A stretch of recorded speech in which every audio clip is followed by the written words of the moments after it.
Do you ever wonder why you feel so good out in nature? I mean, do you know that? Do you know? I think we all do, right? And there's some obvious things like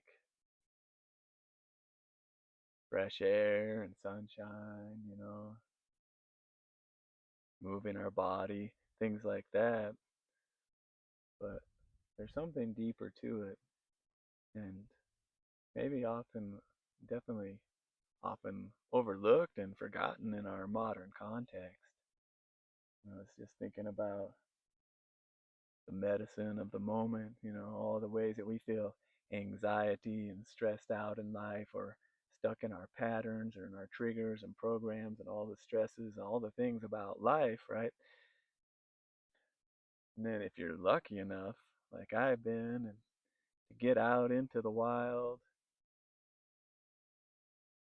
if you can spend multiple days out, you know, all your problems, all the things that were causing you such strife, creating so much suffering and depression and just all the problems of our experience, they all fall away. And we just start to remember and reconnect with what we really are. And this is the power of nature. But it's even deeper than that. It's really why I like this medicine of the moment. Whatever is ailing you, no matter what problem's going on in your life, you can just slow down enough, breathe, and be present with what's right here around you. And nature is a great way to do that, especially when it's so beautiful like this. Look at this glorious place. This magical tree.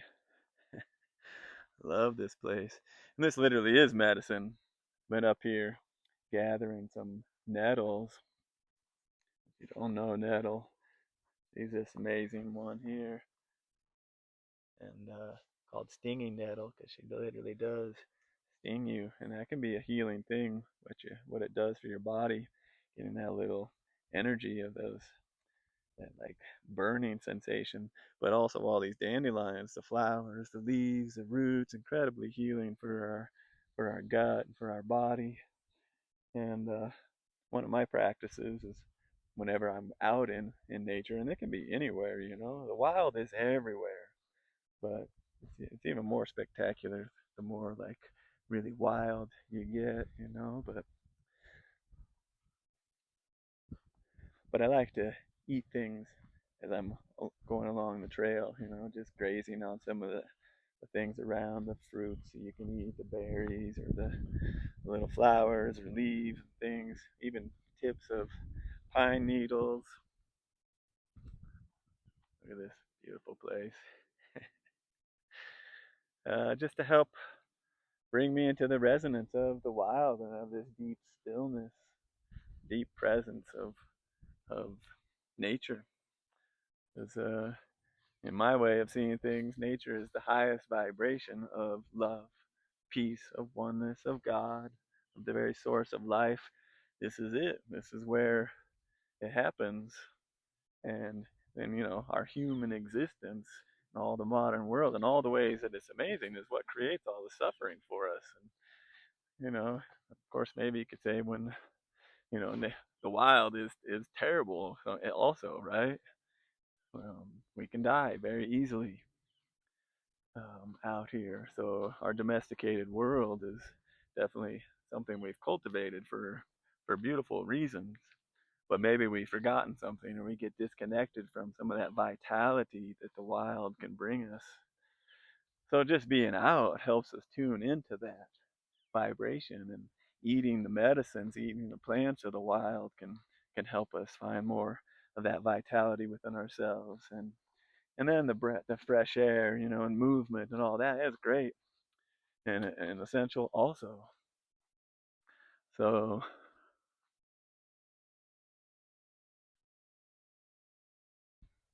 so this is why we feel so good when we get out, because it actually starts reconnecting us with that natural alignment, natural vibration, that felt felt sense of who and what we really are.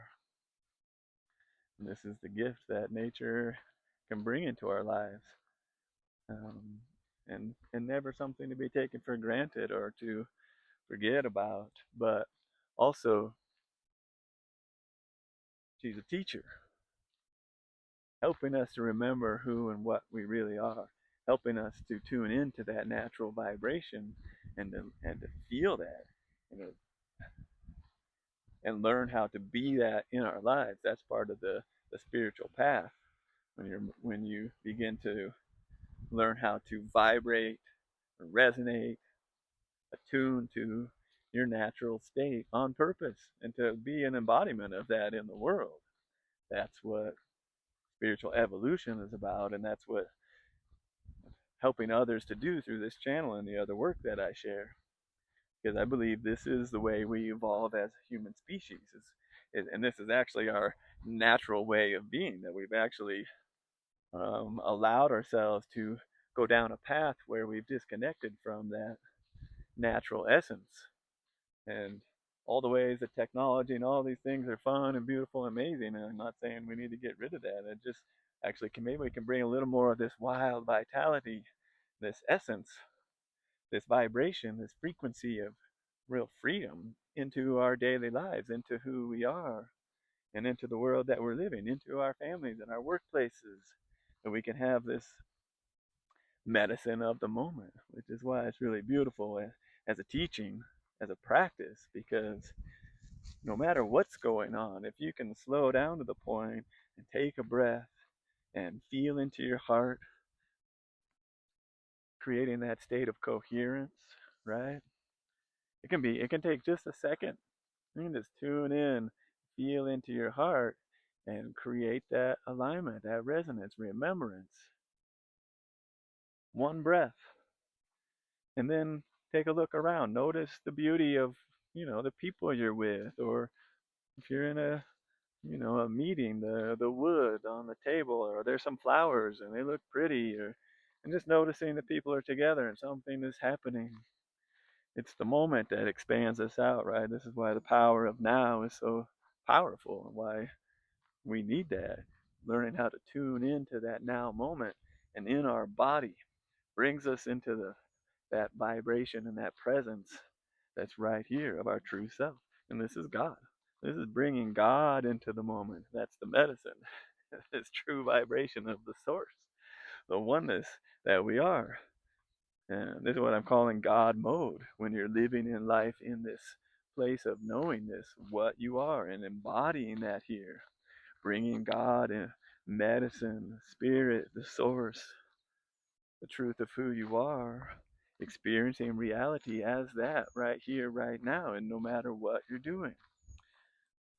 And this is a place of immense power. It's also magic and and simplicity, peace, and grace, and freedom. So, nature helps teach us that. All the ways that she blesses us with all the beauty and the birds singing and the sound of the river. And the more you can tune into that in your life. And I know one of the stages in my journey where I most began to really evolve myself was when I was back immersed in the world and feeling so far from the wild and that beauty and the connection and the peace of life. And it was there that I learned to feel that anyway, to see through the concrete, see through all my prejudices or judgments of the world, all my hatred of the modern world, and realize and feel and see that the wild is right here inside of everything. Like, you can't, even this computer is made from the wild. All this, everything is that. But even more is that state of being. It's present here in every single moment. We can tap into that. We can tune into that. And we can be an embodiment of that divine essence, that God, that source of love, right here and right now, in every moment in life.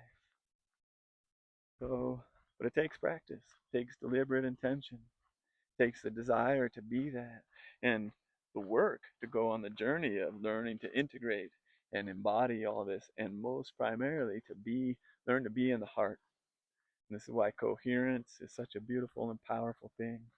Learning to be in a coherent state.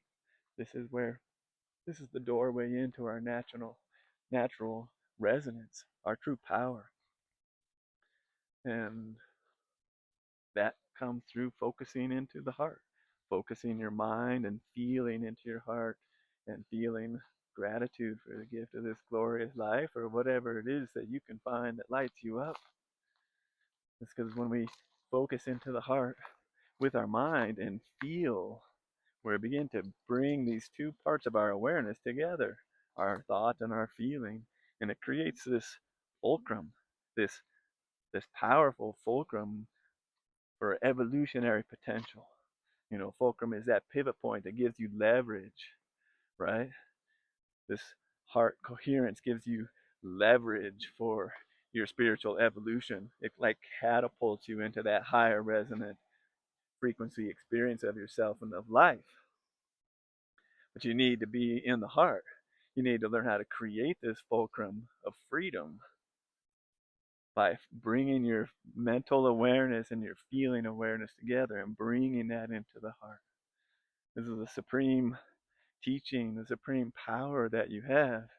And when life is showing you who you are, helping you remember who you are, this is like, the step one, finding that peace, coming back into resonance and living in alignment and integrity with your truth and with who you are, but learning to create this fulcrum of freedom in your heart, uniting the mind and the feeling, the awareness, the focus and the feeling. These two parts of our awareness, right? Creates this fulcrum which gives you leverage. It's like elevates you into this higher resonant state of being. So how does it do that and what is that experience? Well, that's something you'll have to find out. Maybe I can help guide you to that. That's what I'm seeking to do. But first, by even naming it and telling you that coherence and alignment are very powerful tools, and they're the doorway into something even grander. They're the doorway into that higher consciousness, into that highest state of peace and bliss and love that you're here to embody and live. In fact, it's your true essence. It's what you really are. In this beautiful, this little creek. I love this. Love this place. And I love talking about God and love and grace and bliss and peace and empowerment here out in the wild, because this is where the juice is for me. So this fulcrum of freedom, the medicine of the moment. I love these words. Can you find that right now within yourself? The medicine of the moment. This is just tuning in and finding that peace. It's all around. Take a moment to breathe and feel into and see and notice the beauty that's all around. It's always around. There's always something. There's always birds singing. There's always some sunlight shining on some beautiful thing or a flower blooming or whatever it is. Can you tune into it and just become aware? Helps you find that natural resonance and come into the heart. And then there's this actual practice, taking your mind, your focus, and bringing that down into your heart and uniting it with your feeling into your heart, feeling what's alive there. This creates coherence first, which is just alignment, right? This natural state of your mind, body, and heart all in a unified state. It literally changes your whole physiology. Your nervous system comes and settles. This is the power you have over yourself, and you can do it no matter what is going on in your life. No matter what. Sometimes it's harder than others because we can have a lot of things going on in our life. But this fulcrum of freedom is when that focus and feeling unite and come into our heart, and this higher heart gets activated. And you can feel it. This is a resonant, felt, sensed thing, not a concept. It's real, and it activates and opens a doorway within yourself of higher consciousness, and opens your your axis of energy within you. And this source energy begins to flow through you in a higher, more empowered way. This is um, there's a lot of teachings around this, the Merkaba and the energetic field. So the coherence is this doorway which begins to activate. That's why I think this fulcrum is such a cool idea, because it helps give you leverage, activating your energetic state, raising your vibration simply through the inflow of energy. It's not like you're trying to be happier. You're not trying to raise your vibration and experience something more. You're just tuning in and focusing bringing that focus and feeling together into your heart. It opens up this higher inflow of energy, which raises your vibe and expands your whole energetic field until you begin to expand out into this much fuller experience of yourself, and gives you this power. This is what I call God mode. When you're in this fully expanded and centered state, then you're living as this fully truth of who you are, living God here in the body, fully embodied in who you are, both as a human and as a divine essence. And you feel this flow of grace and peace and love and bliss and potential to work with whatever's been showing up in your life. Helps you work with the patterns and the triggers and the traumas and all these things, and integrate that back in to this light, into this axis of energy,